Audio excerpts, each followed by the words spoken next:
Hey, what's up, everybody? This is Game Logic from the Rounding Off Infinity Gaming channel on YouTube, one of the co-hosts of the Enough to Keep Going weekly video games podcast on the E2KG Network podcasting channel on YouTube. Back with another episode. This is episode number 414 for the 30th of November, 2025. Here with me, as always, I have my stalwart partners in crime. Starting off with Mr. Towmaster99. How you doing, Tal? I'm doing well. Very sore from all the snow shoveling I had to do this past day or so. Yeah, we actually got snow, supposedly. That's what the report told me when I woke up this morning, but it was really nowhere to be seen. Although, like, my patio deck was frozen, so it was, it's not 10 inches of wet, heavy stuff to shovel and feel sore about, right, Tao? Yes, yeah. That's the worst. Well, it wasn't too bad, though. We didn't get that much, but it was close.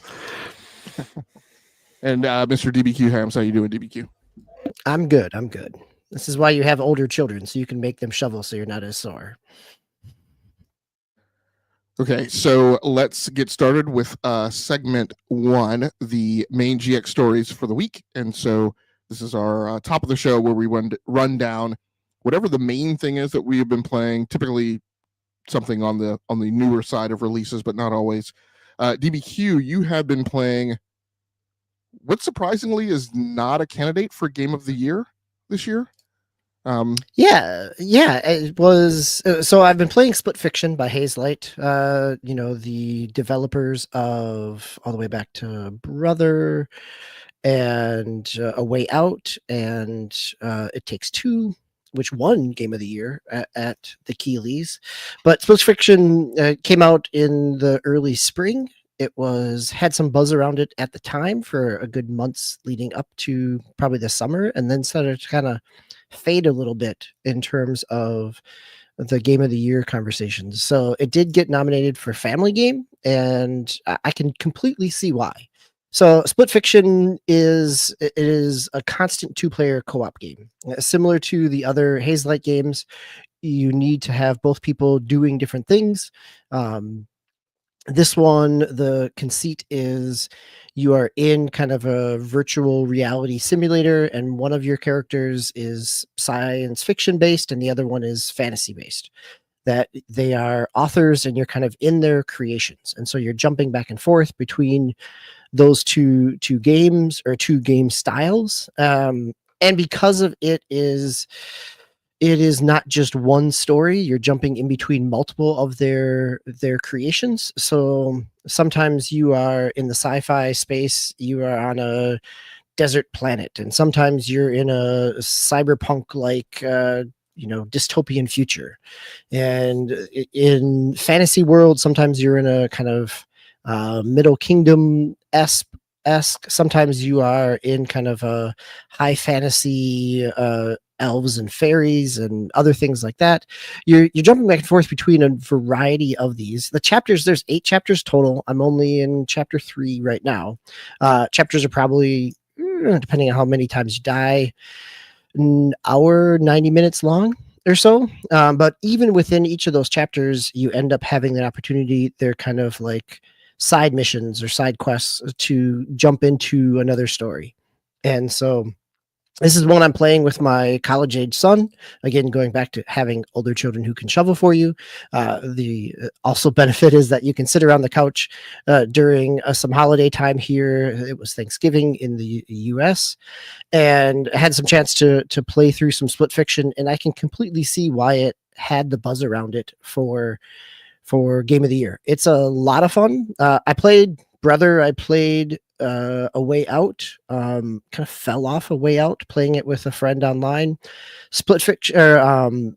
It Takes Two. I have played a little bit, but not enough to kind of really dive in. And this is the studio's most polished game. Like, the art style is realistic. It Takes Two was much more kind of almost animated claymation like style in terms of its art, which was a great style. It allowed it to be very creative. But this is, I'm playing it on PlayStation 5 and it looks great.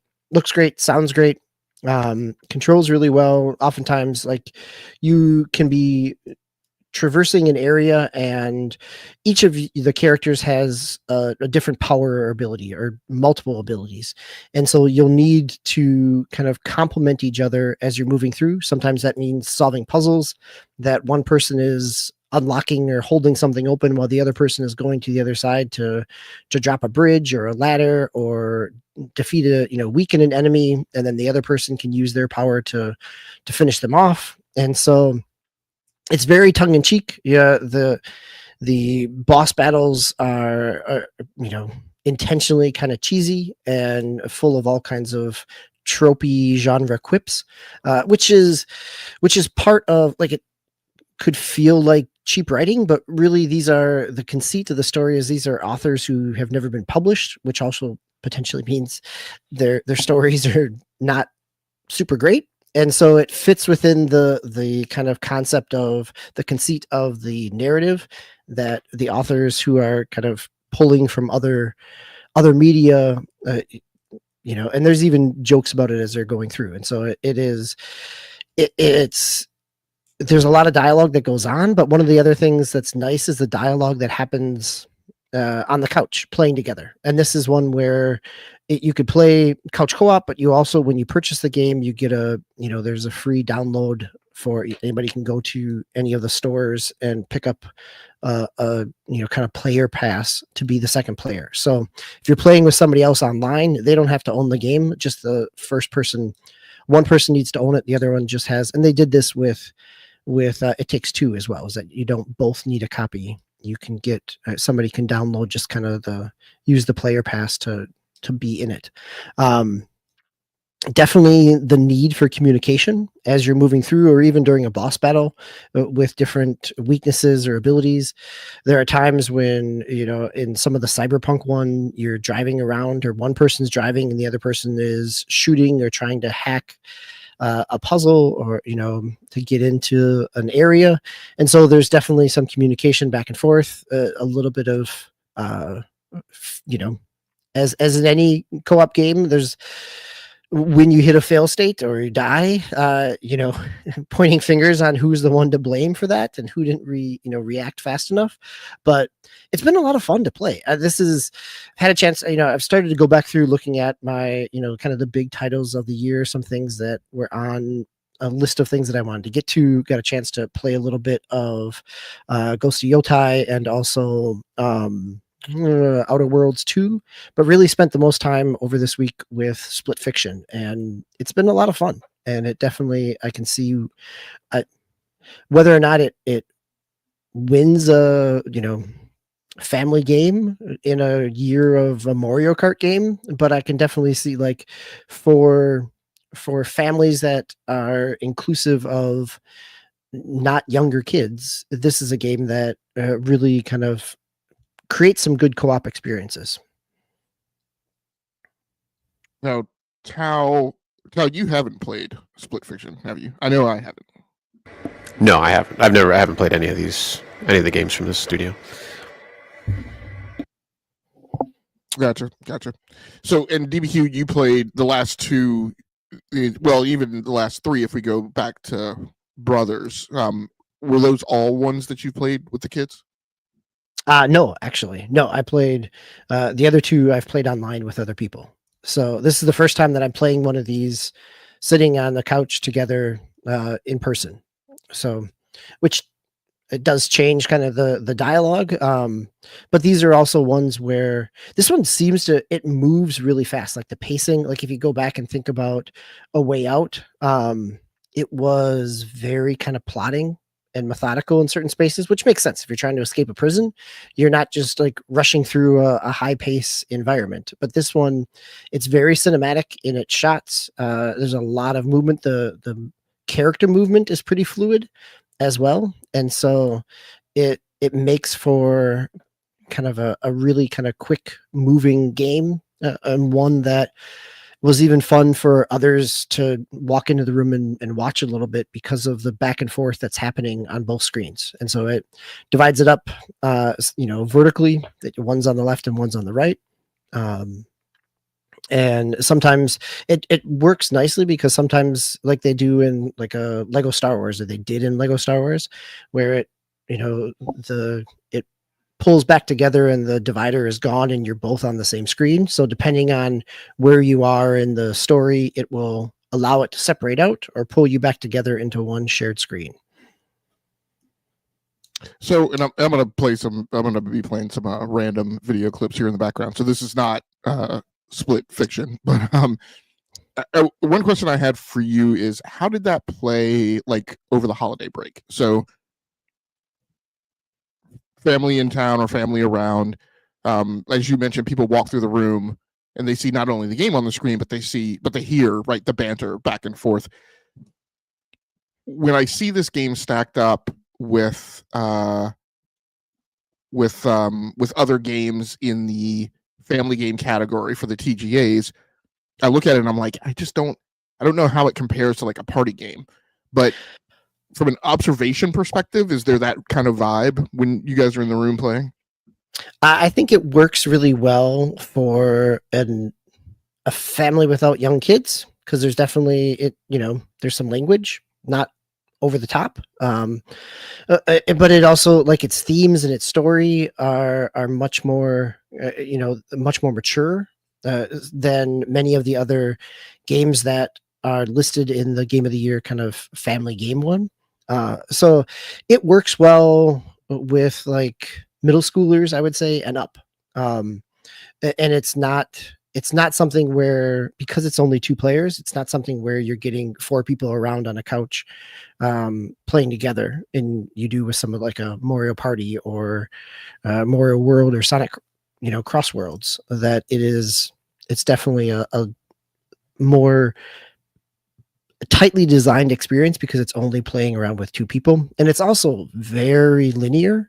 And well, it's not, because you can do some of the side stories, and I missed one and ended up going back and replaying a chapter, which is probably why I'm not farther in, even if my hour count is high, because some of the side stories get you into some of the different stories and things like that. So I think it works well for an older audience. It is not necessarily like when my kids were little. No, this was not a game like, probably late middle school, they would have, if they've been playing 3D action platformers, like if they were playing, they've played a Spider-Man game, the controls in this would feel very comfortable. Like if they're used to moving around in that type of 3D action space, this feels very comfortable to them. Cool. Tal, did you have any questions or comments? My usual question. Why on the PS5? So I will say this: I purchased this game 3 times in the last like 2 weeks. So originally purchased it on the Switch 2 because it came out at launch on the Switch 2. Yep. And I thought, okay, well, I know that one of my sons who's around town would love to play it with me, and my other son and his partner, they play games together, co-op stuff, and I could pass it off to them and allow them to play it. So I picked it up on Switch 2 because I thought it was a game key card. It's a code in a box. And so I never even opened the first one and took it right back to Best Buy. And by that time, I'd already purchased a PlayStation 5 edition of it. So I've been playing on the PlayStation 5 in part because I want the ability to, if I'm not going to play it where I can share it with somebody else, then I want to play it on a nice high-res space. And so PlayStation 5 worked well for that. So that was the second time I bought it. And then because it is holiday sales, before I even got a chance to play it, it went from $40 at Best Buy to $30 at Walmart. And so I've got another copy that I need to return now. So yes, I picked it up relatively cheap over the holiday sales, and that's why. Like, if this was I think this goes to I was perfectly fine with this being a game key card and just downloading it, but if it's just a code in the box, there's no benefit to me buying a box copy of this, and then at that point the Switch it comes off the table for me. Like, if this isn't something, this goes back to a whole different conversation in terms of sharing games and that aspect of a family game, that if it's something that you can share with others, to me, that's much more meaningful and valuable than simply a one-time download that is locked to only my console.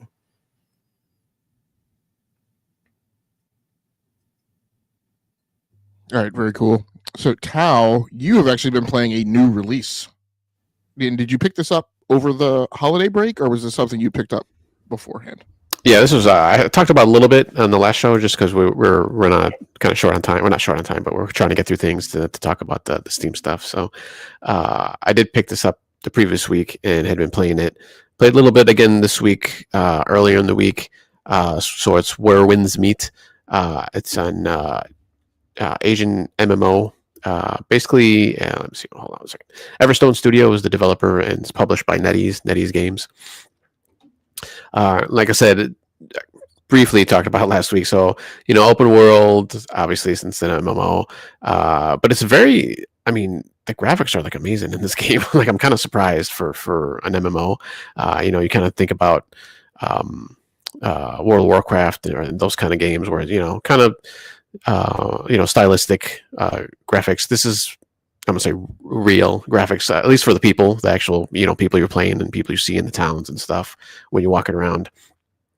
So it's like I said, the graphics are just beautiful. Like I was like I said, I was really surprised. Gameplay, like I mentioned last week, is I was a little not so great on at first because it was kind of Soulsy, like Souls-like, a lot of parrying and dodging and stuff like that. And like I said, I just terrible action, just horrendous with parrying. Like I can't get the timing down right for some reason. But my friend had told me about an assist that you can put on there where it gives you 3 chances initially. It kind of basically slows down like the attack when they're going to attack you, so you can kind of have a little bit more time to get your parry off correctly, and then after that you kind of you got to do it on your own for a little bit until like there's like a little meter that kind of fills up, and then you can do it again. But I'm actually kind of getting decent at it, so eventually I'll probably take that assist off and just kind of do it normally. It's actually kind of nice because like I said, my friend had mentioned this game. I think I had seen it maybe a long time ago. I don't know, but he was kind of hyping it up for me. I was like, all right, I'll give it a try. And we were playing, and this doesn't happen often, but we got to this one part where you kind of go through. You're in this little village. I think it's one of the first villages you get to, and there's kind of like a fighting tournament going on. So there's like I think 4 different people you have to go through and fight, maybe 5. And he had already been playing for a little while, so he was playing with me for a little bit, and then he had something to do, so he just had to leave for a second. And I was doing that tournament, and he came back, and he's like, "Oh, you beat it already?" He's like, I was like, "Yeah." I was like, it was fairly easy. He's like, "Oh, really?" It's like I was having trouble with the last guy. I was like, and the one he was having trouble with, it was like the easiest one for me. I think it was like the second or third one where she was just kind of kicking my butt, just because. And it's just kind of nice, I guess. They all kind of had different play styles, how they attack you and stuff. So you have to, just kind of figure out the rhythm of their attacks and that. So I was able to get that on my own without any help. So I guess I was kind of proud of that. I was like, oh, nice. It's like I actually figured something out. So that's cool. Because a lot of times when I'm playing with him, especially with games like these, like he'll just like tell me like, oh yeah, you got to do this. It's like, sometimes I kind of like, I don't want to do that. Like I do want to figure it out myself. But then there's other times, obviously, if I get stuck, I do need some help. But it was kind of nice that I was able to get through this. But yeah, so just kind of rolling along in the game. There's skill trees that you're going to go through to power up your guy or to power up your player, however you customize it at the beginning. So normal. So I'm going to interrupt here. In that customization, I'm wondering, like, at the beginning, are you choosing like a class or a set of skills, or how do you spec and are there differences in characters? There's a little bit of a difference in characters, and then later on, like after you do the customization, you can kind of pick your class, and then you can always like change it to. I think you can actually reset your points at some point, or maybe you might have to do it through like I don't know, one of the guys in the village, or like a potion or something, sometimes how they do that. But yeah, initially it's just like aesthetics. Like I said, actually there was about maybe 8 or 9 different classes you can pick from, and just your normal, magic, barbarian, and stuff like that. All the normal tropes that you pick through, and some of them kind of overlapped. Like there was obviously you have like the mage, but then there's like the necromancer type. They don't call it that, but it's basically that. Just Asian themed, kind of in that language and that speak, how they call those people. So But then you kind of dive deeper into it later on, and you actually pick the kind of like a hard class that you want to pick, that you can go through. So right now I'm just doing, surprisingly, even though there was not melee, but like a shooting type of character, I actually just picked kind of like the swordsman, which was kind of nice.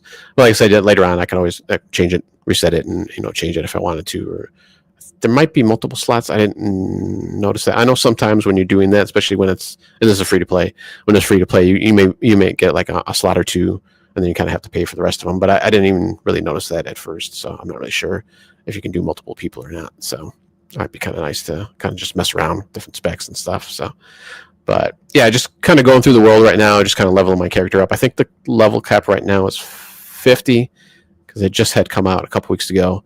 And I was actually fairly high. I think maybe the high 20s already, maybe even 30, close to 30. So kind of jumping up there. So just kind of going through like the regular I'll call it campaign, I guess, like the story mode.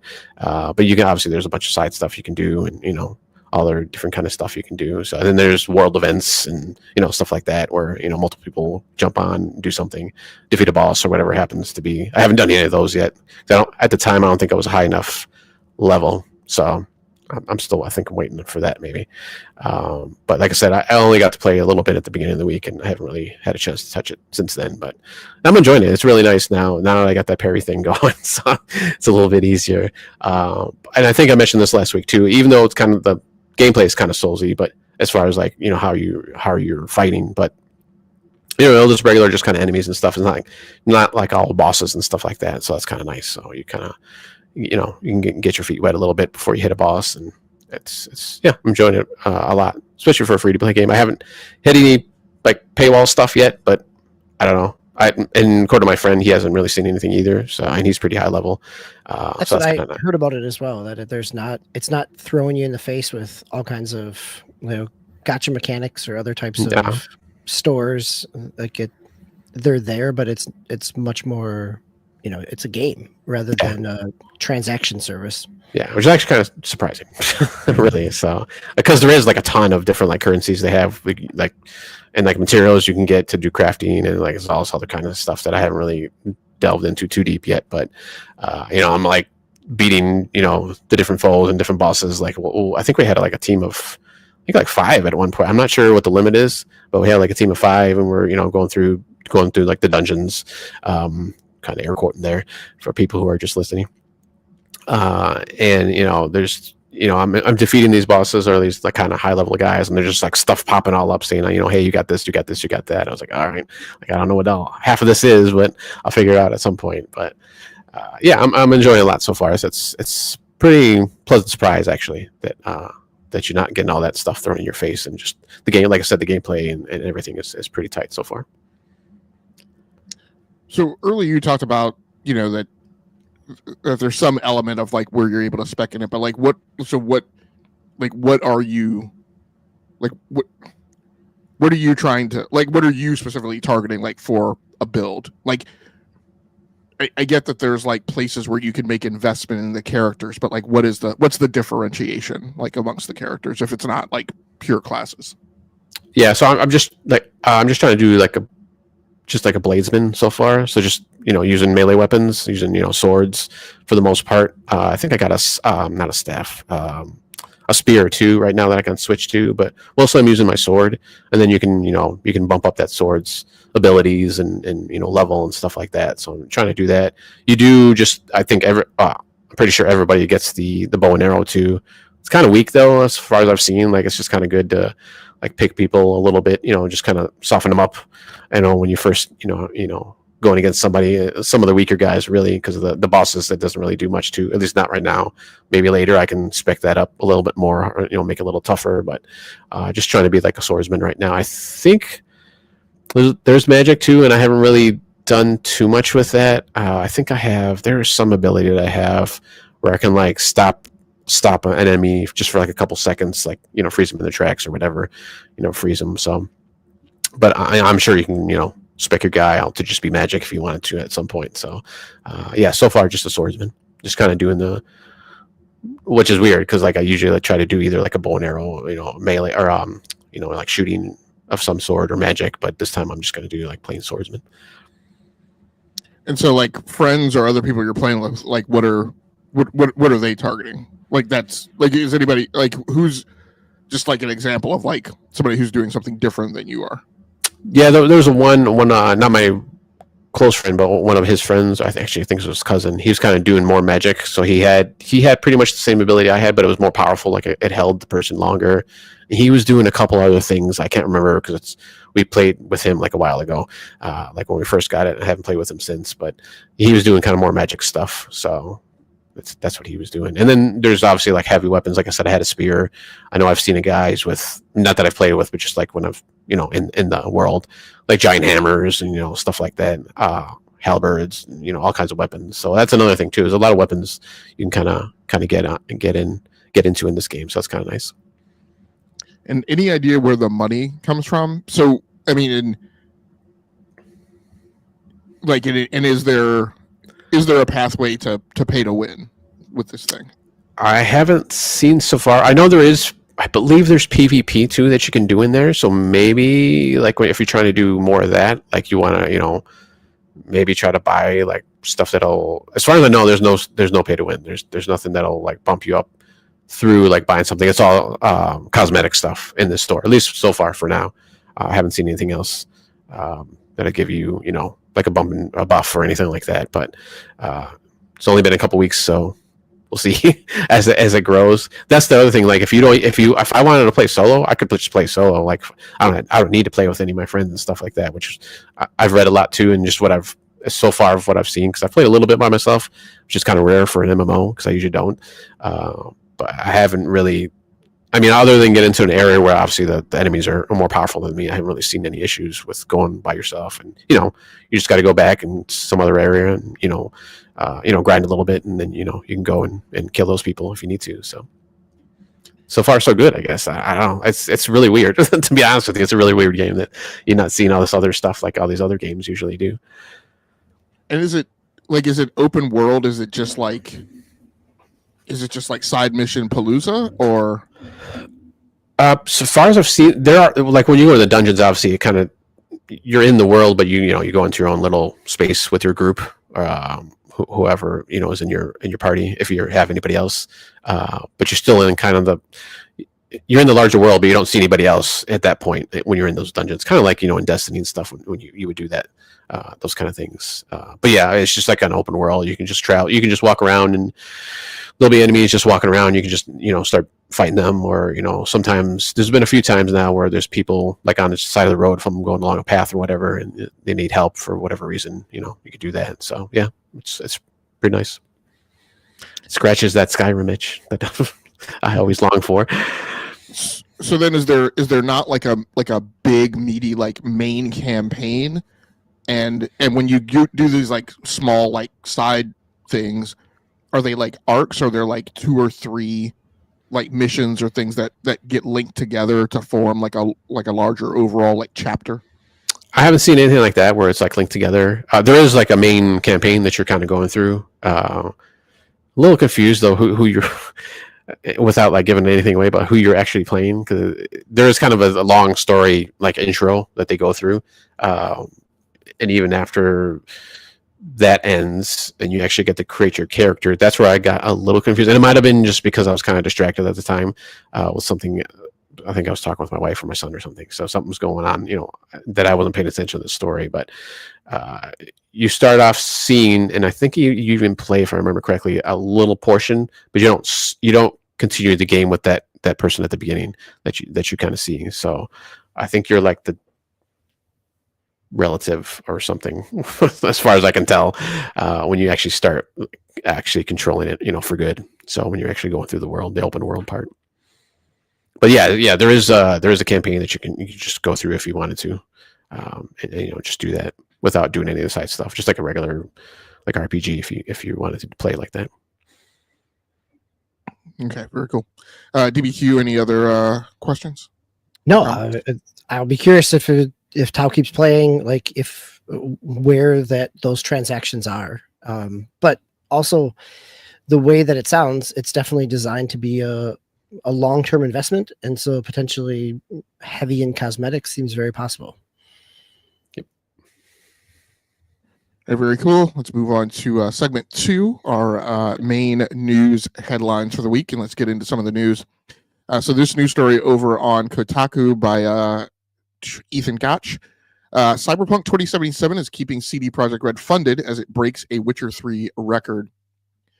CyberPunk 2077 is keeping the lights on CD Projekt Red. The Polish studio confirmed the 2020 RPG is now its main source of revenue as the rags to riches blockbuster reaches 35 million sales before The Witcher 3 did. CDPR revealed the new milestone in its latest earnings report.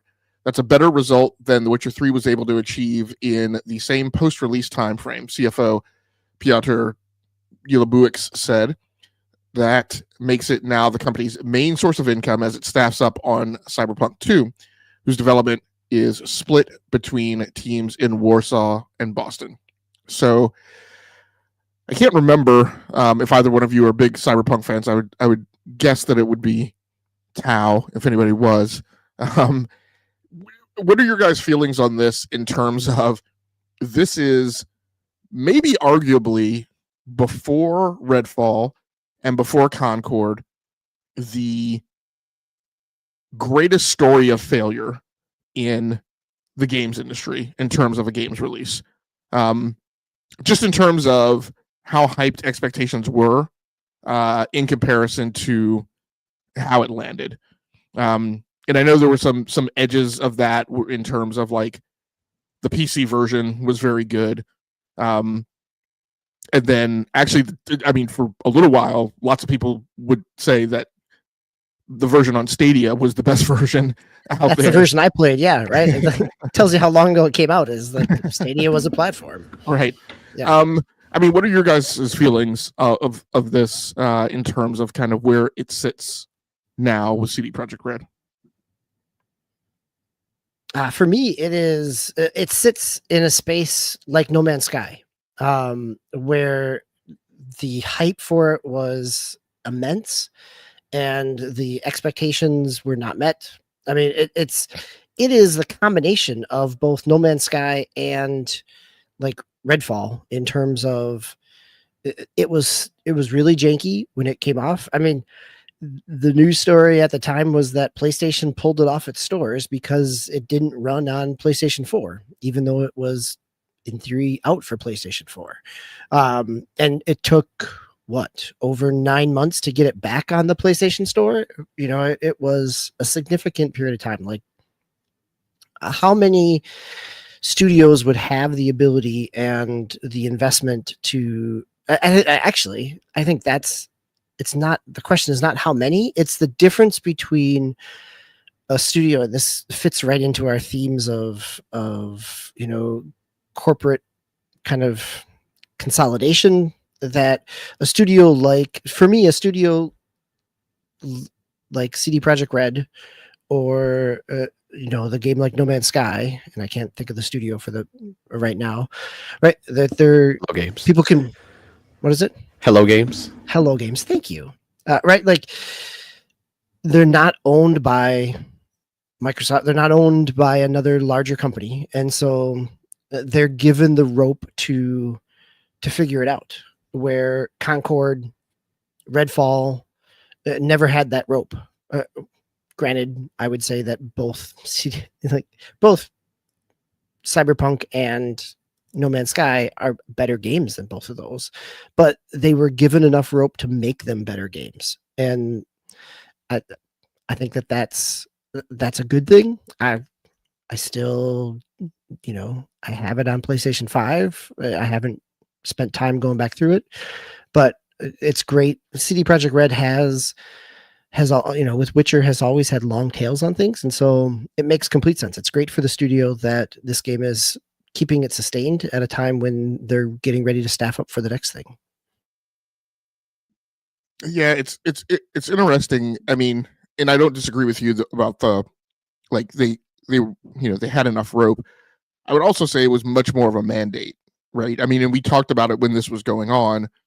We talked about, I sometimes forget how I had this codified, but it was like 4 Bs and a C or something like that. Of like, there was this period of time, just as I think this generation, as the last generation was ending and we were going into this console generation, of studios that had some pretty major failures. We had BioWare, we had Blizzard, CD Projekt Red, and I can't remember the other 2 studios that were in that mix.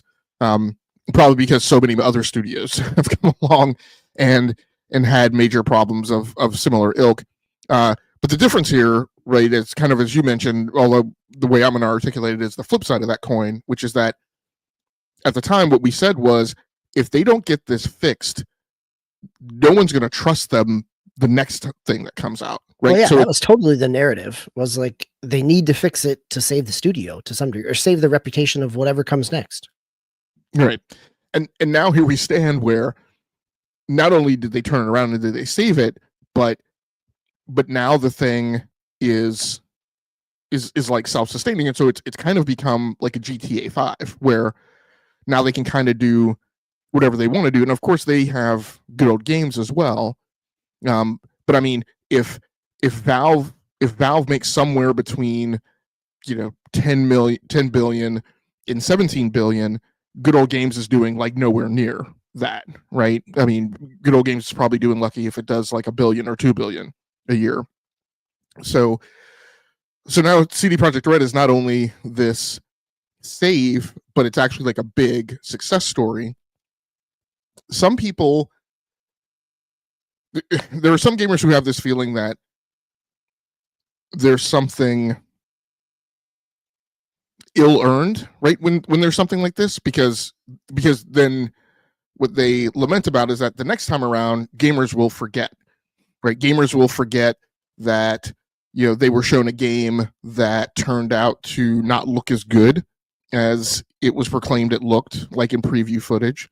It will turn out that people will forget in some cases that CD Projekt Red like burned them, right, one time around. Although I don't think those. I think it's more of an aggregate description. It's not like if you bought CyberPunk on a last gen console and it did not perform. I'm absolutely certain that you will remember. Maybe, but I said the same thing about the Xbox One. I said, well, I'm going to give the Xbox One some soak time to make sure that there's no like manufacturing problems like the 360 had. But of course, I didn't really give it that soak time, right? I bought an Xbox One as soon as I was able to procure one. So, I don't know. Tal, what are your thoughts on it? I always think when people bring it up, was it really that bad at least at the start, and at least financially? Like, obviously, yeah, critically, and just review. Well, I guess not really review wise, but just kind of talk around town. I'll say, online, obviously, people were bashing it, and there's problems with it. But I think, I don't know about like financially. I mean, I think it was a success, at least at first. Like, obviously, once all the stuff came out about what they did with the kind of the previous generation consoles and stuff came out. Like, yeah, maybe it took a dip, but I think that initial. Well, there was a bit of gloss over it. Just before you continue, the report was that it had sold really well, but all they were reporting was revenue. So they weren't reporting all the refunds that they had to give. And obviously they didn't report on the opportunity cost of, okay, well, how much also would you have sold had this thing not been delisted right from the stores? Because it got taken off of PlayStation, and I thought Xbox had eventually at some point followed suit as well. Did they never take it off? I don't think so. Yeah, I don't think they did. And Tal, you played it on Xbox, didn't you? Yeah, that was kind of my other thing on it. Like, I played it on the original Xbox, even on the Xbox, not the Series S, but the Xbox S, the kind of the old generation S. Yeah, Xbox One. Yeah, Xbox One S, and I had an X too, obviously. And I mean, other than the load times, yeah, obviously those are going to be like horrendous. But I mean, I never really had any issues with it. Like, as far as the stuff that I read online, like most people are having. So I was like, I don't know, like I didn't see it. So I'm not going to say that it didn't happen, obviously, because obviously there's a ton of people that are having issues and problems. But I just never saw those issues, and obviously, I loved the series, and I bought it on the Switch too when that came out. And that was kind of the definitive edition because it had the DLC, the Liberty DLC in there, and whatever. I think they had like a smaller one before that, a couple of them actually, I think.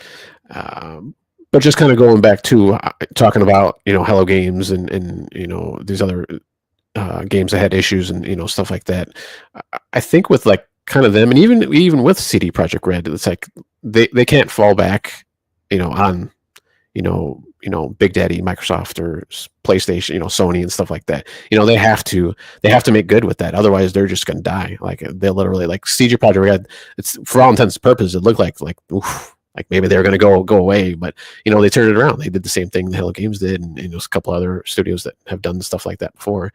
And they kind of have to because they can't fall back on that stuff. Like obviously with Redfall, Microsoft I didn't care, I guess, or whatever the reasoning was behind that. Like they just let it die. Like there might have been some fixes here and there for it, but it was pretty much DOA. It still got out there, and obviously you had Game Pass, so people were able to try it. But they just cut it as a loss. Same thing with Concord. Like they didn't even though at first they said they were going to try go back and retool it, but they just kind of just said say la vie to that. And I think in some ways, sorry to interrupt you, Tom. No, I think in some ways the difference here of like, I don't think you can compare CD Projekt Red and CyberPunk to Concord and I can't even remember the Redfall. Thank you. See, this is how much it's gone out of my mind. In part is that those two, like the gameplay loop of both of those games never clicked with people. Like the complaints around Cyberpunk were about performance, stability. It wasn't necessarily as much gameplay as I think. And I just sort of seize on one thing you're mentioning, DBQ. The other part of the comparison is this is also a discussion of the success and failure of a single player game that super strange and probably worth discussing. I'll just mention it, that this is, versus two games as a service games. However, it's super interesting that Cyberpunk, which was always planned to have DLC, also picked up an award at one point for being essentially a live service game. Sure, that's right. Right after all the improvements, but like, let's go back to 21 when Cyberpunk came out, or 2020.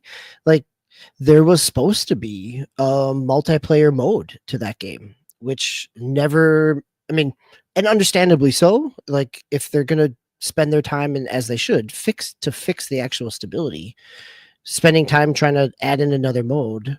Like I can remember that was supposed to be a whole mode there and never saw fruition.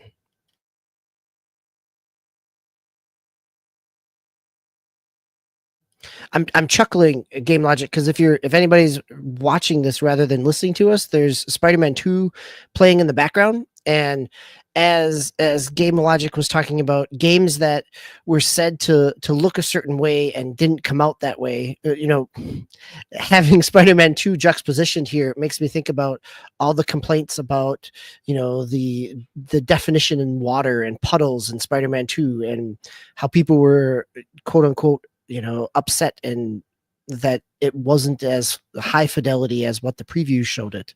But again, it's anytime that the gameplay loop can still hook people, I think developers should have that runway to fix the stability and performance so that a wider audience can continue to enjoy what was built. So, in two comments from Ramon Terrell. So, first of all, I apologize. We've been going pretty quickly and with a lot of thick content tonight. Thanks so much for everybody who's come through the live stream. Ghostface Killer and Ramon Terrell. And two comments from Ramon. Back to your report out, Tao, on Where Winds Meet. I want to try Where Winds Meet, but I'm afraid I'll. Sorry, I got mixed up between the scrolling banner and the comment. I'm afraid I'll end up getting stuck in it for months or more. Ramon, I'd actually be curious to see if you do try it out, because I think if I have you pegged correctly, you are a heavy story person, and I didn't get a good feel, Tao, from your report out how gripping and tactile and adhesive the story is, or if this is more of a activity palooza, which is kind of my kind of thing, right? Like I don't like being trapped like in the framework of a story. I'm like give me like 10, 20 different activities, career paths or whatever, and I'll decide what I want to do. So I'll be curious, Ramon, if you do give it a try. And then Ramon also mentions on CD Projekt Red, on the CD Projekt Red Cyberpunk story, I have Cyberpunk 2077 on GOG, and I really need to get past my revulsion of cybernetics so I can see what the hype is. A side story to go along with this, I didn't dig into the details of it, but I guess it has already been disclosed that that CD Projekt Red will not have The Witcher 4 at the TGAs. So in a time period where there's kind of some crazy rampant rumors of things that are going to show up at the TGAs, I think CD Projekt Red has already gone on record as saying one of those things will not be The Witcher 4.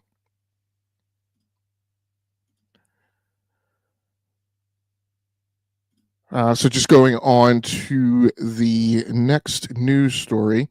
This news story over on Kit Guru. Destiny director admits Edge of Fate expansion missed the mark. So I put this one in the rundown just because we're all Destiny veterans of a sort and have all fallen off. But it's curious to kind of see what's going on with it. I've heard rumors of Destiny 3 in the background.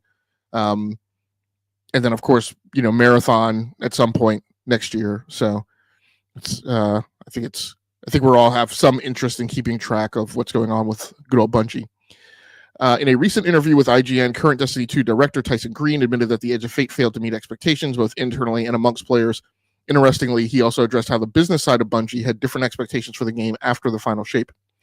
The final shape brought things to a crescendo, where it's like a fantastic ending that tied off a lot of the threads, Green said, before acknowledging that a big drop in population came immediately after, as players left after being satisfied with the end of the story in that expansion. However, he then adds that this wasn't the plan from the business perspective. Bungie still want to keep making Destiny and still has many stories to tell in this universe. Now, the tale of the tape, as far as I remember it, and DBQ Tau, feel free to jump in if your recollection is different, is that big numbers showed up for the final shape. And then, as he mentioned, right, there was a big slough off, and I think part of that was because not expansions, but like whatever the next story arc, which was a minor story arc, not one of the big drum beats, did not hit with everyone thereafter. So I don't think it was solely a matter of, hey, people showed up for the end of the story, right, and then flitted away and to find something more meaty. It was the fact that Bungie kind of well, I did think make it stupendous was, deliveries after. Sorry, go ahead. from what I remember from, and I've been reading about this as well, kind of coming into Renegades this week, is the peak numbers for like Steam numbers as a comparison for when the final shape came out. It was they were as high as they had been since the Cade 6 DLC, all the way back to whatever that was, back Destiny 2 year 3 or year 2. So it really did bring people back. It was higher than some of the other ones, like the Witch Queen. It was higher than the Witch Queen. Witch Queen had good numbers there.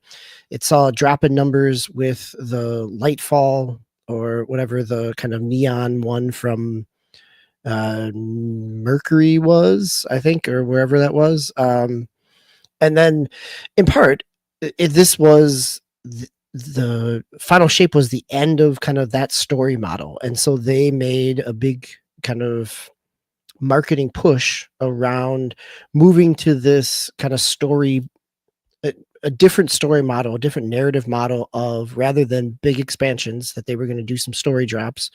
And none of those really seemed to hook anybody. And then this summer, when Edge of Fate came in, I picked it up, played it a little bit. It's also a very short kind of story campaign compared to what we've played in the past with things like Witch Queen and others like that.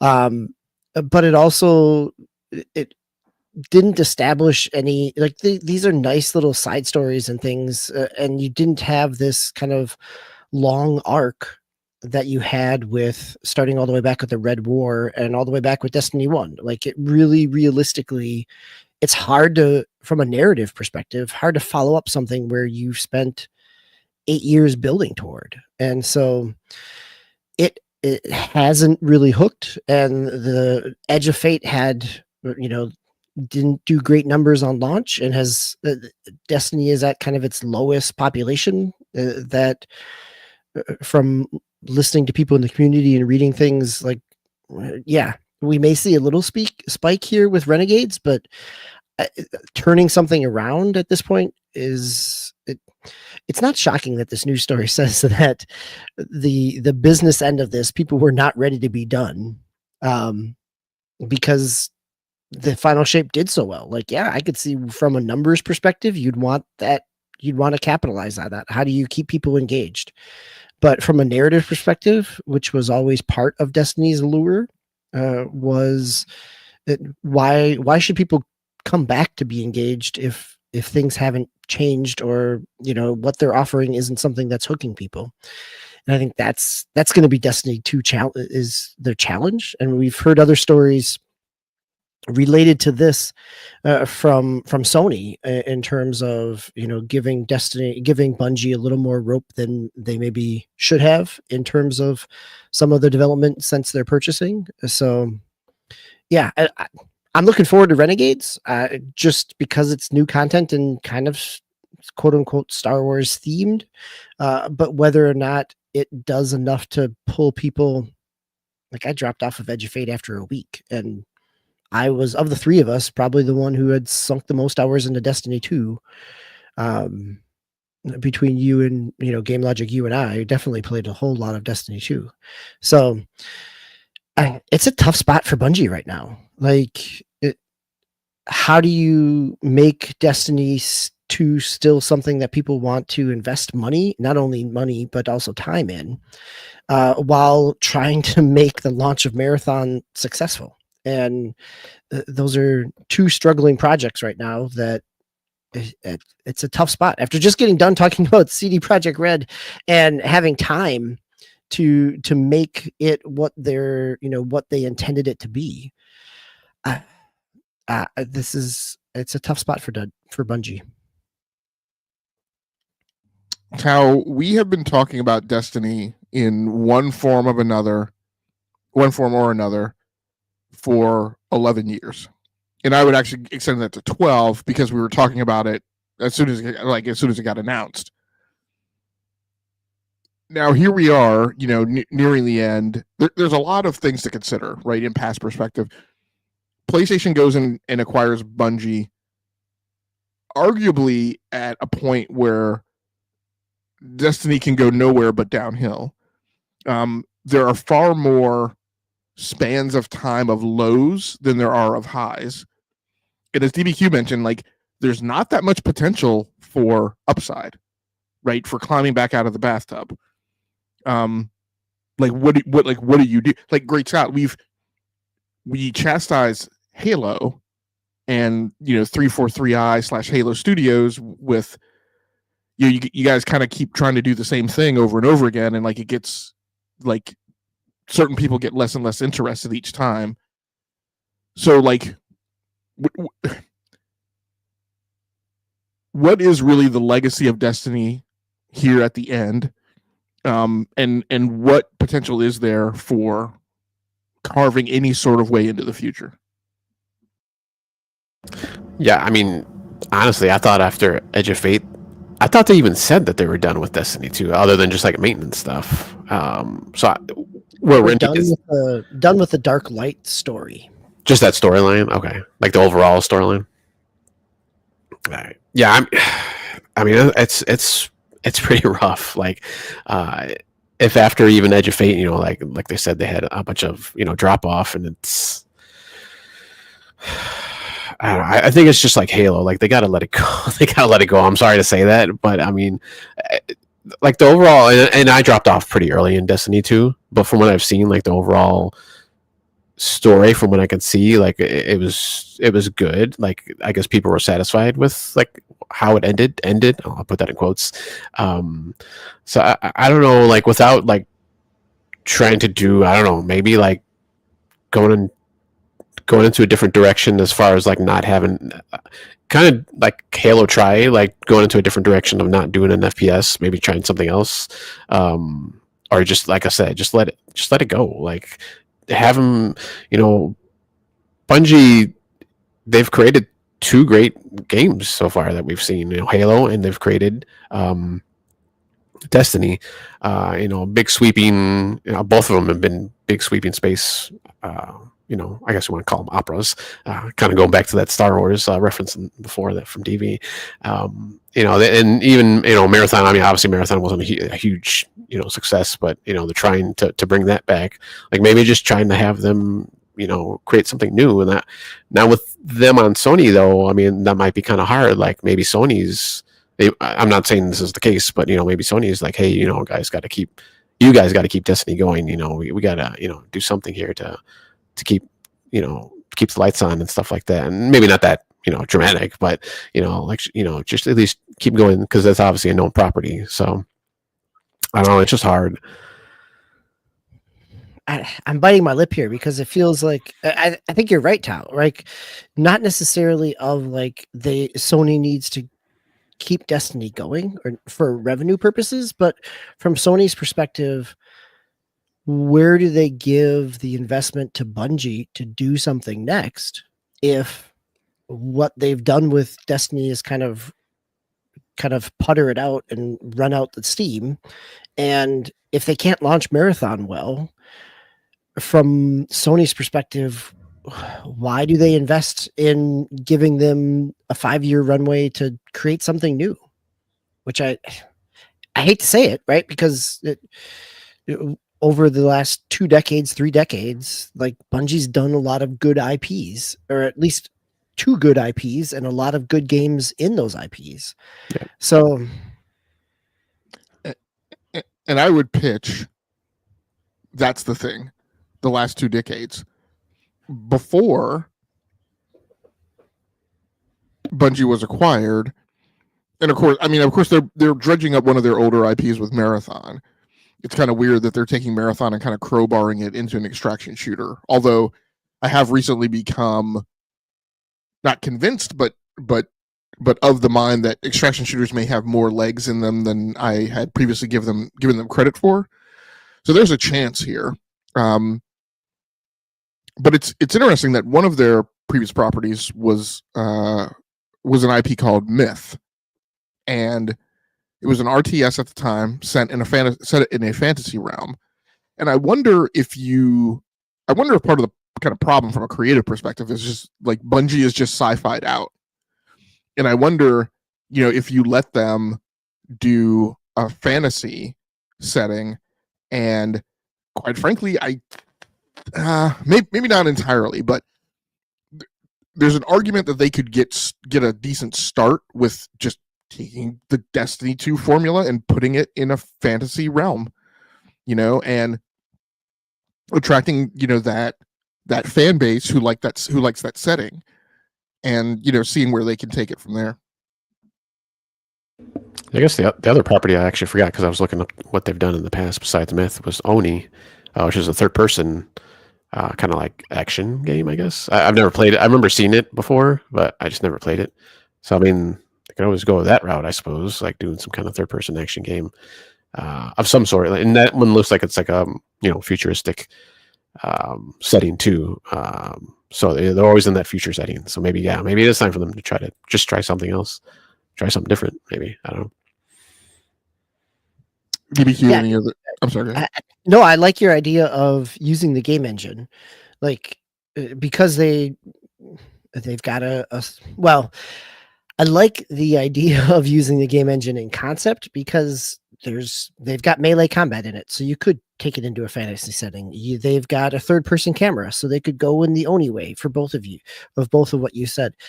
The hardest part, and the reason that I'm not, I'd be shocked if that could happen, is the entire time of Destiny 2's development. Well, outside of the first 2 years of Destiny 2 development, they have been hindered by the structure that they created, right? And in terms of the gameplay and how, like, there were horror stories around Destiny 1 and how long it would take to compile, right? And I think they're building on something that is there's a lot of legacy code in there, and whether they can start over just using that engine and do it cleanly, or if that I would hope so, because developing something else, I would be disappointed to see Bungie become a support studio for Sony for other things, which goes back to having the runway to see a vision through.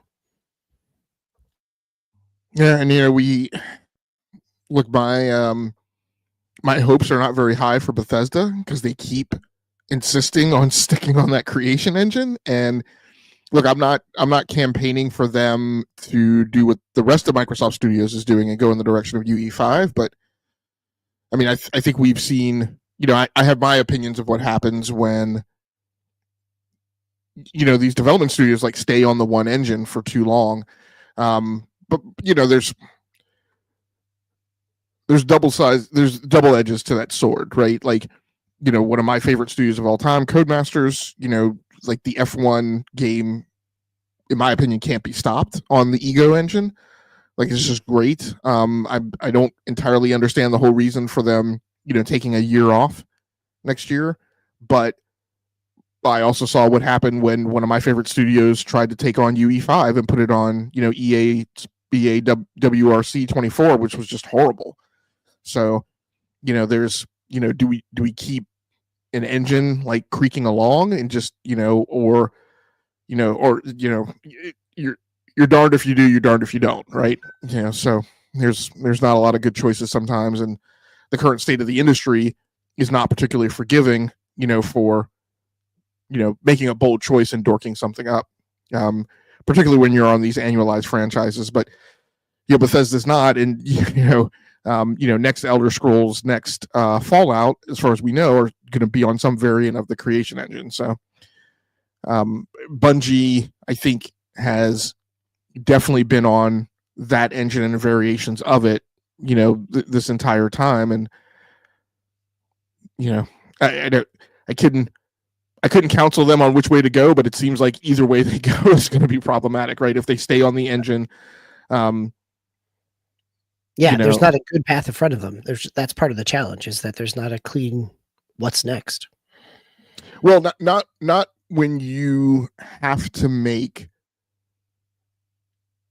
I want to say, some change, like that Call of Duty engine still has Quake code in it, right? But like, Call of Duty is Call of Duty. Like, it doesn't, even as much as gamers complain about how Call of Duty needs to change and it's the same thing over and over again. I'm like, yeah, it also makes billions of dollars. It like literally becomes profitable within less than 24 hours of going on sale. So. But it's also not possible without 5 different studios, right? Like, we've moved away from the Call of Duty like rotation into everybody works on all of them just to get it out the door to some degree. Very true. So it's possible that we're seeing that formula is actually, starting to move in the direction of toppling over, or just not being able to be executed upon the same model, right, that it has historically been since, Call of Duty, Modern Warfare.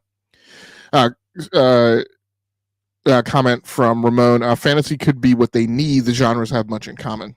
Yeah. Yep. Let's move on to the Tao. Any other comments? Nope, I'm good. Okay, let's go ahead and move on to the third story, which is a little bit of tech for the week. this news story over on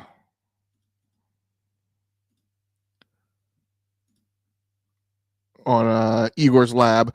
Intel plans extensive BLLC models for Nova Lake S. And hold on, because this is gaming pertinent. Intel is working on several variants for the upcoming Nova Lake S desktop generation, which are to be equipped with a significantly increased load level cache. The BLLC configurations are expected in the form of 4 models that differ both in terms of the number of compute tiles and the maximum number of cores. The idea is to address the growing importance of large cache capacities in the gaming segment, as AMD's Ryzen CPUs with 3D V-cache have proven to be very powerful. The current information comes from discussions with well-known leakers, although it is repeatedly pointed out that the information is not definitely confirmed and technical details may still change. The 2 most powerful variants are based on a dual compute tile design. Each of these versions combines 2 tiles, each with 8 performance cores and either 12 or 16 efficiency cores. This results in configurations with a total of 48 or 40 cores, supplemented by 4 additional LPE units, which are intended for particularly energy-efficient background tasks. Both of these models are intended to use a BLLC of 144 megabytes per tile, which results in a total of 288 megabytes and is significantly larger than previous cache sizes. According to current knowledge, combining 2 large tiles with such a high cache capacity requires a particularly stable power supply, which is likely to pose a technical challenge for mainboard manufacturers. So the point of this story is obviously the accomplishments that the 3D V-cache technology that AMD has brought to the market has just gone on to be like a performance killer and an overall just gaming victory, right? Each time these chips have come out, they've been, the bee's knees for gamers, and the 9000 series chips just put Intel in an entire chokehold. Just not the time for Intel to dork up, right? So it's interesting to see and hear that now Intel sounds like they are mounting up an effort to provide the same type of performance envelope and performance advantages that those chips provide. So, I mean, I don't know that anything could make me happier than having a 3D V-cache chip technology alikes right across AMD and Intel being brought to the industry and to the DIY market. I run 2 rigs with V-cache. One, actually, do I? No, I guess I run. I can't remember. I know one of them is a 7800X 3D. I can't remember if I have 3D V-cache on the other 2 that are higher level 7000 and 5000 series chips. So, but since those chips have come along, I've been like, well, I mean, since Ryzen got introduced, I'm like, why in the world would you ever build on Intel? Except for the brief period of time where we had Alder Lake, which was good for performance and equal to or greater than Ryzen chips that released at the same time. It's also interesting, that we're moving into this space where it's going to be interesting to see kind of what exactly happens with the DIY market and how much it is disrupted or kind of tilted by Steam Machine and rising prices, and how much that becomes a viable solution for people, and whether or not, like, it's just difficult to predict what the Steam Machine is going to do. It's either going to raise the floor of where so many PC gamers are, where they're behind the curve of that 70% that the Steam Machine provides better specs to, or if it's going to drag things down by causing those people who are in the high end to see the Steam Machine as a viable alternative to an upgrade cycle. And then, when the Steam Machine comes along, if it is seen as a good enough solution, what does that do to somebody like Intel, who's here prepping like a big chip maneuver that would appeal to the DIY market, to people seeking, the high performance end? So the question is are more people going to be dragged down, so to speak, than there are going to be people who get brought up, if that kind of makes sense. Tao, any thoughts on that? And before you answer, both of you guys are on Intel machines. Is that correct? Yep, I am. Yeah. Heathens. Absolute heathens. No, right? Like this generation of the past, like you're absolutely right in your analysis. Like they have been behind in things. And so, I continue to be interested in how the market and for this continues to kind of shift around, because it was, AMD has pulled ahead for the first time in quite a while. Well, quite a while if you're an old gamer who remembers struggling motherboards and things like that. Like, but you're absolutely right in terms of its stability and performance. Yeah, I've never had any AMD machines. Well, PCs. I'm assuming the consoles though they have AMD chips, I believe. So, Yeah, most of the consoles do. Yeah, but they don't have the 3D V cache. Yeah. So Ramon asks, I'm still learning. If you have time, could you provide a for dummies explanation of Vcache, please? I'm probably not equipped to do that just off the cuff. I will say the best thing I can do is just a description of cache in general and why it matters, and even why in the days before Vcache, we would make a very big deal in gaming about like the chips that would come with large L2 or L3 caches. And so the x86 architecture, or just maybe PC in general, but I would say particularly the x86 architecture, is heavily built upon the notion of predictive computing. And so there are a set of calculations that the computer is always doing, and it is attempting to forward predict what's coming next, what computations are needed next, so it can more rapidly fetch those in order to accelerate performance. The larger a cache, which is a description of a bucket of memory, essentially, cache was a technology that was implemented to sit memory as close to the processor as possible, that was closer than system memory, and so the processor can access that memory faster than it can the RAM that is sitting in your DIMMs, right, in your RAM slots on your motherboard. And so that's why it would be a big deal if there was a chip architecture that implemented a really large L2 or L3 cache. And if I remember correctly, as the number progresses, right, L1, L2, L3, that cache tends to be faster. And so the 3D V cache is a way of, I think, for lack of a better term, and this is not perfectly technically correct, the 3D V cache is a way of orienting that cache on the chip so it is part of a holistic silicon on chip design, or SoC, and it is situated actually vertically on the chip, thereby even further reducing the distance that electrical charges need to transit on that silicon.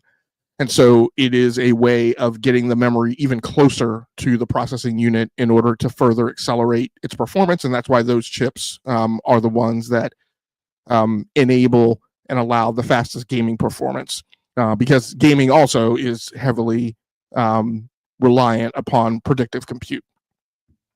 So that's probably not a perfect explanation. I'm sure there's probably an egregious error in there too, but that's kind of like my best understanding of it off the cuff that I can get through. So everyone's comment is, I think I get what you're saying. It makes what I've read about it make more sense. Yep. And obviously the change that they made with the 9000 series Ryzen CPUs, if I remember correctly, they were situating that memory under the CPU, but with the Ryzen 9000 chips, they situated it on top, which helped with heat dissipation and things like that, and heat transference, and so those chips could actually perform even better, because they can dissipate heat more efficiently. which allows them to break to higher clock speeds and more instructions per or IPC instructions per cycle or whatever. Okay. Any other comments or thoughts on that, DBQ or Tao? Okay, let's go ahead and transition into segment 3 and do all our cleanup for the other things that we've been playing. So Tao, you've been playing something on the Nintendo Switch too? Yeah, this is Castle Crumble, which actually had the wrong name in there initially. That was my fault. It's for Nintendo Switch 2. It's basically Angry Birds, like a 3D Angry Birds. You're just knocking down these castles that have appeared around the world. There's actually kind of a storyline going on. It's kind of weird, but for such a simple game. But yeah, you just have like a little cannon, and you'll have like special balls that you can use, or you can put down dynamite like on the castles themselves, if you knock down one part of one side of a castle, it'll smash into the dynamite and just blow up everything. So you kind of a puzzly, like I said, 3D Angry Birds, just go through a few rounds, and I'm satisfied. I kind of miss the Angry Birds. Every once in a while I'll try to go back to Angry Birds, but then I realized that for some reason it erased all my progress, so I have to start back from the beginning. So I kind of well, so this kind of scratches that itch for me. Yeah, it's super simple. Like there's nothing super, major about it, but just kind of a fun little time waster that I can jump into a couple rounds, worlds, and knock down some castles. So can I ask? I played this on iOS. I played it on. It was on Apple Arcade. I played it there. It's a lot of fun. What it really reminds me of is Boom Blocks, like. For the Wii, if you remember Boom Blocks, the Steven Spielberg produced EA original Boom Blocks, right? But the idea there was basically, Django with you throwing balls or things, or knocking over, or blowing up different towers and things. Exactly what this is. Yeah. In the port to the Switch, does it do anything? Can you use touchscreen? Can you use? Is there any motion control in it, or is it simply just lining it up with the analog sticks? Yeah, no, no gyro or anything like that. There's kind of touchscreen. You can do some of the menus, but not all of them, which I find kind of weird. So basically, you're just during the actual gameplay, you're just using the sticks to center it. And shoot the cannon off. But yeah, which it was kind of weird because I saw that on the actual game description where it was like, oh, it's touchscreen, but I was like, no, not really. So it was kind of weird, but it's fine. Like it's not like it's a major thing. If I can't use a touchscreen, like I can use the sticks fine. But yeah, it was just kind of weird that they kind of mentioned that in the description, but it was like very loosely touchscreen capable compatibility. Which is fun. It's a $5 game. Or yeah, it was actually on sale. Yeah, so that's why I bought it. I was like, oh, that's kind of cool. I actually seen it on there's just one YouTube channel, I can't remember what it's called now, where they just kind of review like Nintendo Switch stuff, and I saw it on there during one of their sale videos. So I was like, oh, that was kind of cool, so yeah, picked it up. Yeah, it's fun. I will say, just going to this one, to tie it back to like what we talked about with Split Fiction and a family game, like Castle Crumble would be a great game for younger kids sitting around during the holidays, right? Like it's pretty straightforward. Anybody can figure it out, and things blow up on the screen and knock over blocks. Yeah, that's right. What more could you want? So, I guess this isn't the other thing I've been playing since I didn't have anything in segment 1. So one of the things I've been playing has been Marvel's Spider-Man 2 on the PlayStation 5 Pro and on the PlayStation Portal. We saw plenty of footage of that on the front end of the show. I've been having a good time with it. Just going back, it's a game that I played about 3/4 through but didn't finish. And so as I'm kind of getting out of, playing games that are in the zeitgeist and playing games that are, on the TGA list and the Game Awards list and other things, and getting back to games that are less story focused. Of course, Spider-Man is story focused, but I play it because I enjoy the combat mechanics. That's been one of the things that I've been going back for. I've had good experiences with the Portal. I've mentioned, on other channels and with friends of mine that I had to take a kid to swim practice last week, and so and it's one of those practices where they don't want parents to go in with the kid because it's like really competitive practices and stuff. But I was sitting out in the car. I enabled the hotspot on my iPhone, connected the PlayStation Portal to that, and then connected back to the PlayStation 5, which was about 20 miles away as the crow flies from my location. I was able to play for 30 minutes. I had some breakdown in the cell signal kind of in the last 5 minutes, but even as I kind of fought through that, because this swim league, the practice is at a boarding school, which is kind of a little bit out in the boonies. But even with the connectivity problems that I started experiencing on 5G, that only kicked in like the last 5 minutes, and I was able to fight through that and complete the mission that I was in the middle of, and get to a point where I could do a manual game save, and then quit the game, like fully stop the game, because I never leave games running on my PlayStation 5 or Xbox like in the background like a lot of people do. I don't do quick resume or anything like that. I always shut a game completely down from the control panel menu. I was able to shut it down, get back to the home screen, and then gracefully shut down the PS5 and put it back in standby. So good experience overall. I've also just been playing a lot just here around the house, in rooms nearby. So yeah. How was the timing on that? Like some of those in terms of the dodges and the the lag sounds like it was okay, more or less. Yeah, it was fine. I mean, if there's anything that I suffer with on the PlayStation Portal, it's more a matter of visual acuity, like just depending on like which pair of glasses I have on, and physically where I'm sitting, and how I'm kind of oriented, right, with my hands on the DualSense controllers on either side. That's more of an issue than any like issue with lag or anything. Which in larger scale battles in Spider-Man winds up becoming more of a problem because you have those fight scenes, as you guys saw, like in the earlier part of the show, where it's like you don't necessarily see exactly where an enemy is. You have a big throng of them when you first enter the battle, but the more of them you take out, the more likely it is that there's some dude like in a bush or something somewhere who's not like trying to be concealed, but that's just the way where the person ends up, right? In as a result of the game engine. So that kind of stuff, and then even when like when you fire, so sometimes I'm firing webs because I'm just counting on the auto targeting, right, to shoot in the right direction. But even that doesn't always happen sometimes. So then trying to find like the last guy right on that little tiny screen could sometimes be an issue. But yeah, no, that was the only thing that was a problem. DBQ, you've been playing something on the Nintendo Switch 2 as well.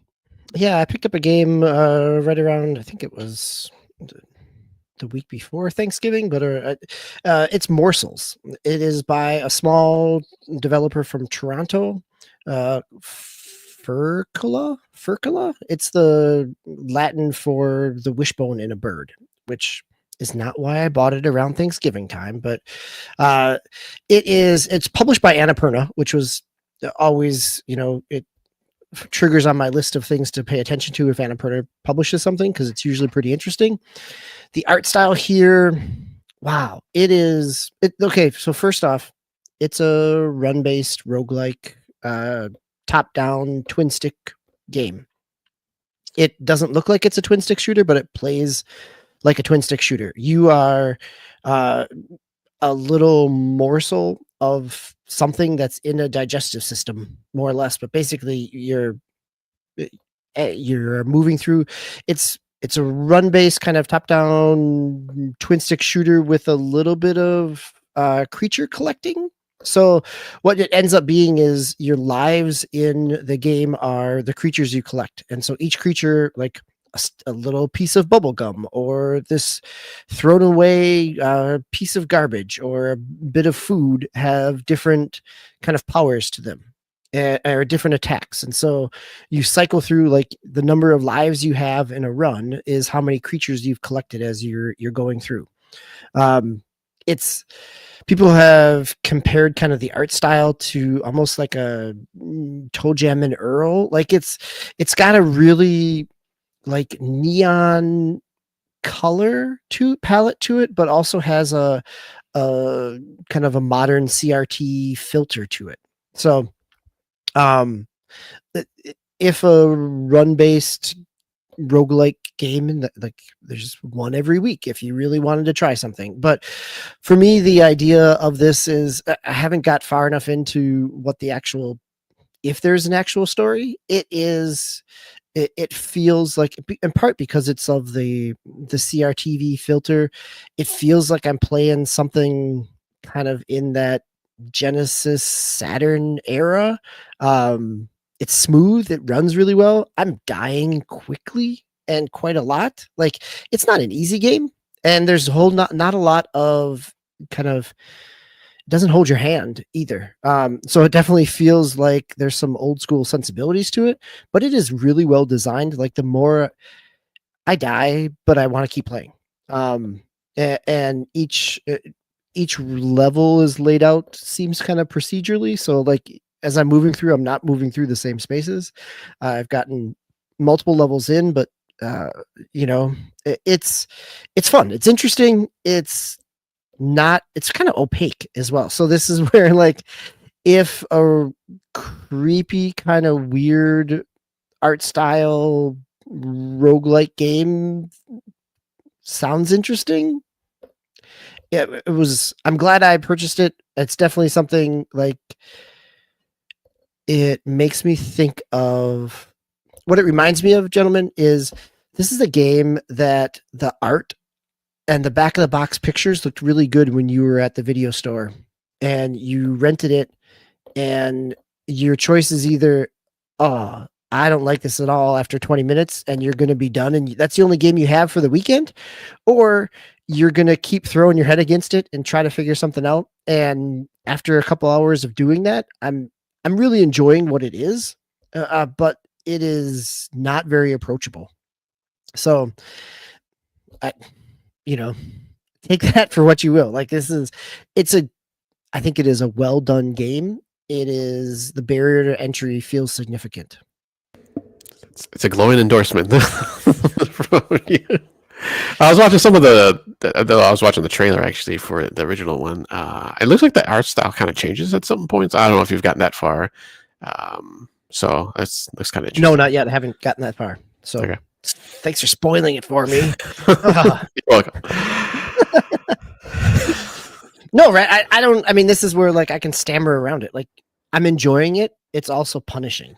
And not in, like, I guess, like, this is why people play Souls game, right? Like, you can have something that's punishing that is enjoyable, and you're trying to figure it out.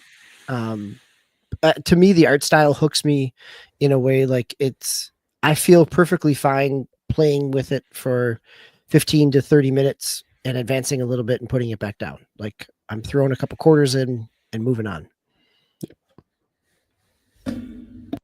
Alrighty.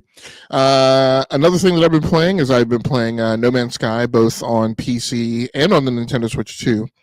So I played mostly last week on PC. I just started finally playing on Nintendo Switch 2 today, even though I've had the game on that platform for a while. And again, we saw footage of that earlier, so I'm not going to bring it up. I guess part of the story is, I'm trying to now finally turn towards a fellow content creator of mine, Doomsayer, who, I show up on a podcast of his, The Gamers Lounge. He asked us last year, the panel, kind of what our goal was for 2025. And I said at the time, I really wanted to, like, because I'd spent a lot of time playing JRPGs that year. on consoles, and then I had gotten rid of consoles, and I'd said, I want to get back to kind of flight sims and racing sims and these things that required a matter of proficiency, right? They were processes and procedures that you had to learn. We saw a clip, earlier in the show of me playing a VTOL VR, and so like you have to remember how to start the aircraft, how to turn on the APU, how to send power to your sensors, how to select the sensor as the SOI on the MFD.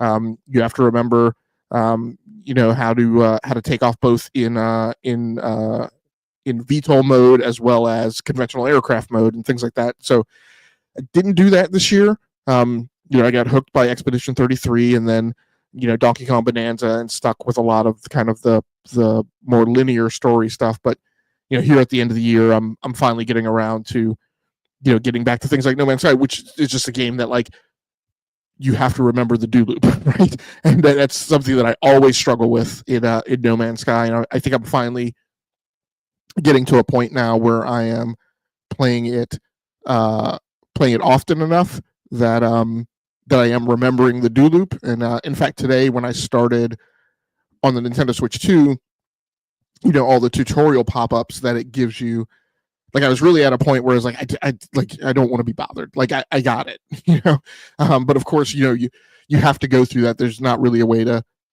effectively turn it off there at the beginning. So, but yeah, I'm having fun with it. There obviously are stark differences between playing on a PC. I was playing on my RTX 5080 during the week, and playing at 165 frames per second, versus playing on the Nintendo Switch 2, right, where you can kind of obviously see the things. I mean, you can see where the shortcuts are made, where even at draw distance, it's not drawing the environment. Like it holds as much of the image as it can as you approach on the system, and then you can see where it just completely transitions to like the next frame. Like there's no smooth blending. Like it just like flips.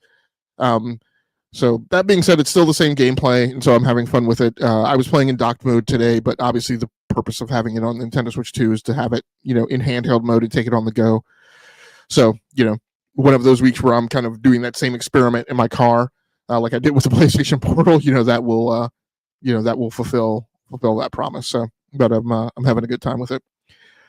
Tao, a lot of Nintendo Switch 2 tonight here in segment 3. Tao, you've been playing yet another game on the Nintendo Switch 2. Yeah, so I think I mentioned a couple weeks ago that I had finished the main campaign on Pokemon Legends Z through A, and I'm kind of just going through the side stories. But then, with every Pokemon game, there's always the actual legendary Pokemon that you can get in the game. So I actually just beat both of those, and I was able to capture those. Surprisingly, there's other Pokemon within the game where you have to kind of get them through.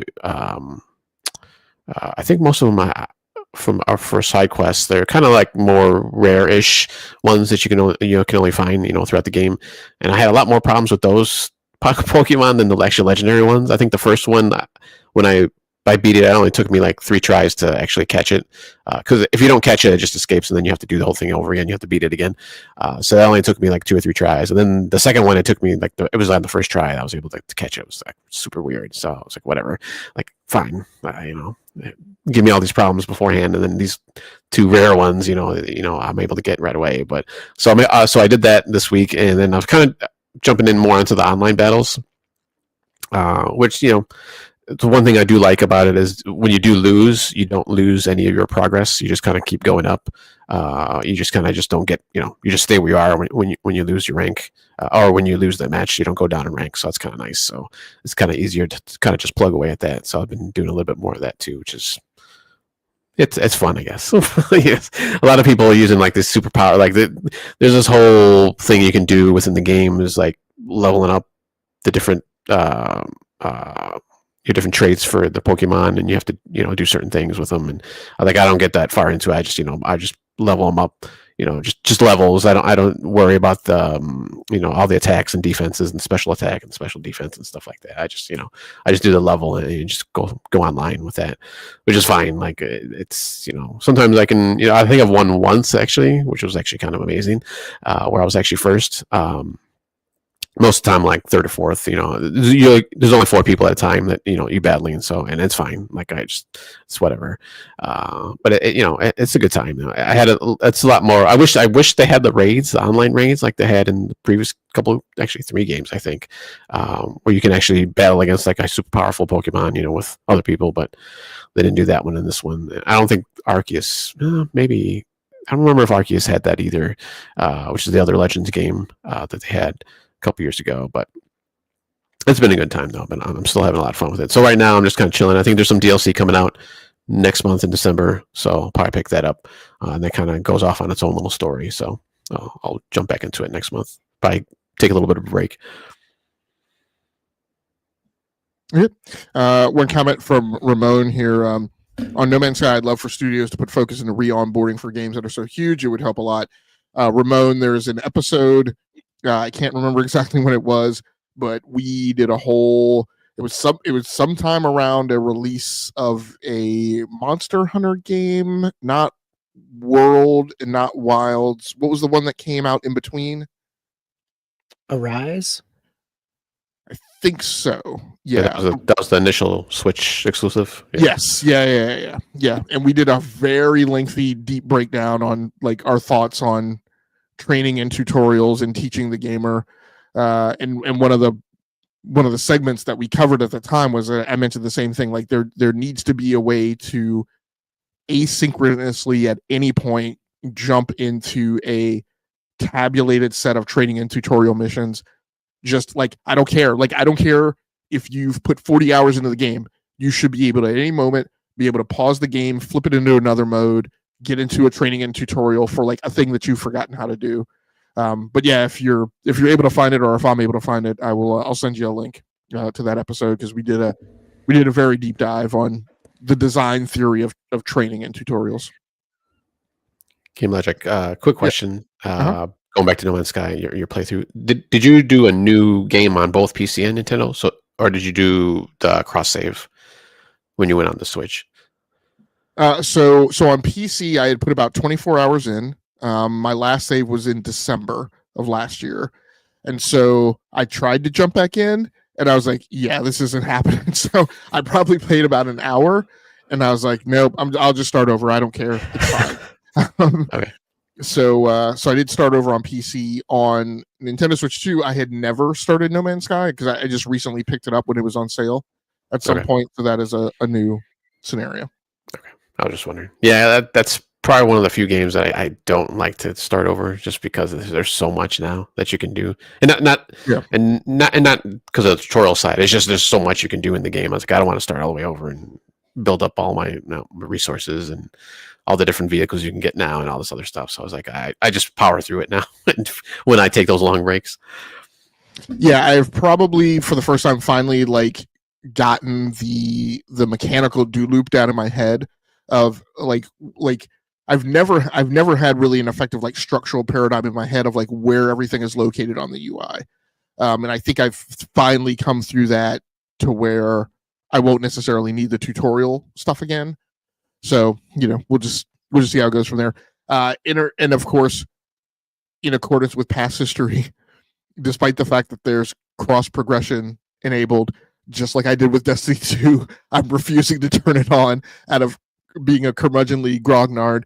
And I'm sure at some point I will say it's just stupid that you haven't turned on cross progression to play on multiple platforms, because I have that game on I think every platform now except for Xbox. I have it on PlayStation, I have it on PC, and I have it on Nintendo Switch 2, and I'm playing like different campaigns.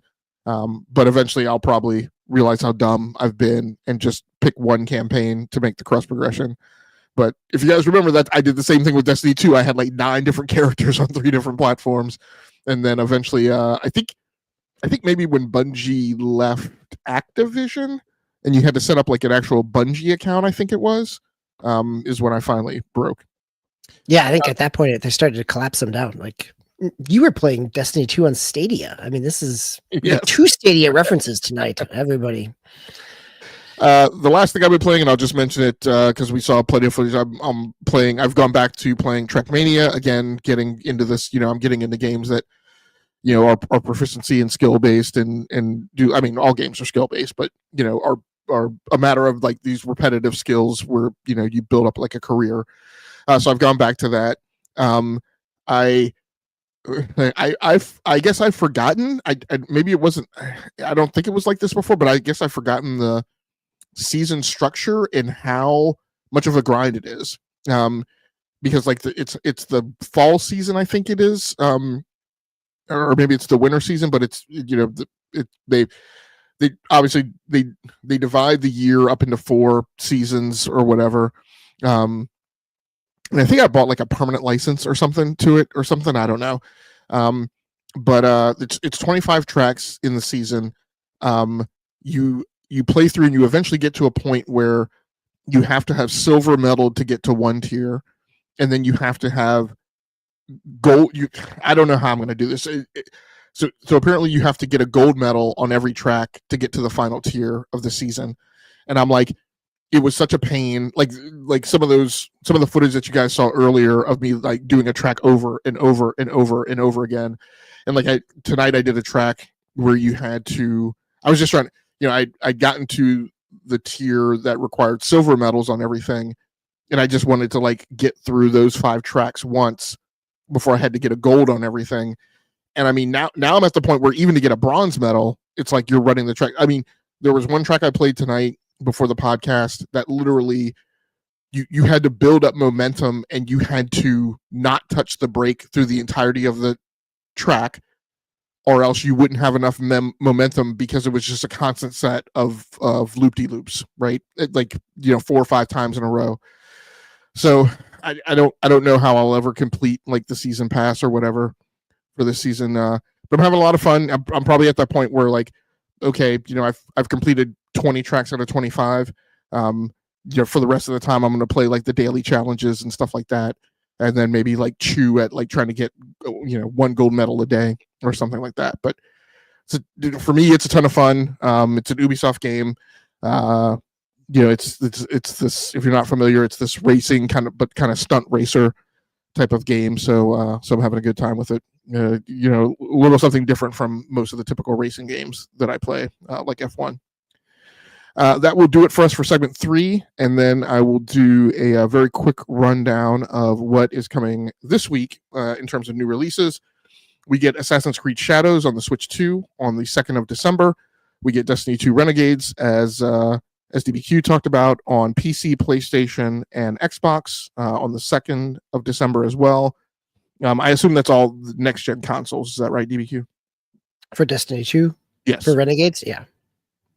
I think that's a really good. I bet not, though. Actually, I should say that. I think like if it's running, I don't know that they've released any DLC that was required next-gen consoles. Oh, you're right. You're right. That is one of those games that has kept the old consoles around. Right. Which goes back to our conversation of using that engine to go do something else. There's a lot of legacy there.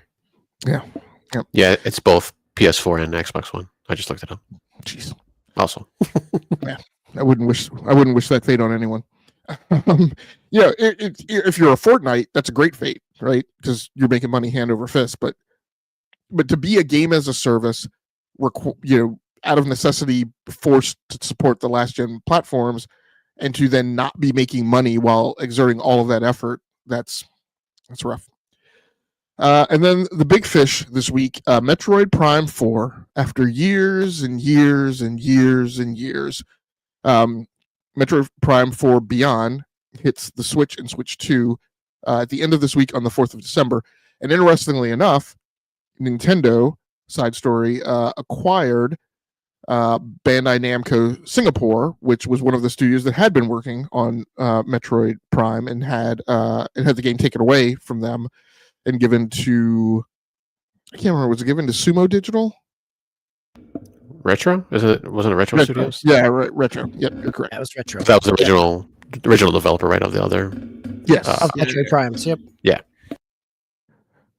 Okay. Well, it has been a great week of gaming, obviously, as we have recanted and regaled throughout tonight. DBQ, Tao, or either one of you planning on picking any of these games up this week? I know, DBQ, you said you were picking up Renegades, right?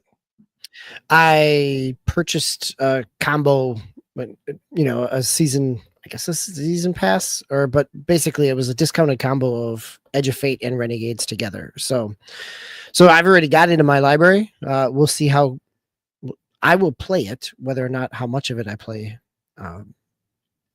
And I'm finally getting my Best Buy pre-order from 2018 of Metroid.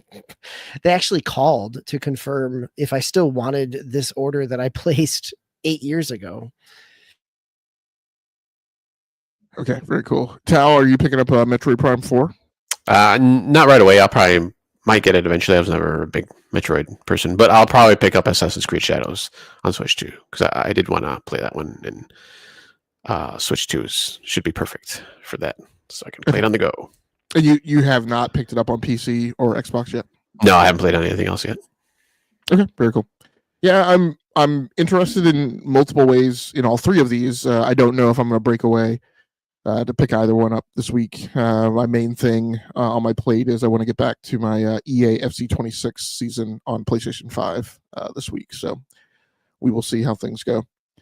Thanks a lot once again for everybody who came through the live chat, Ramon and Ghostface Killer. We appreciate you.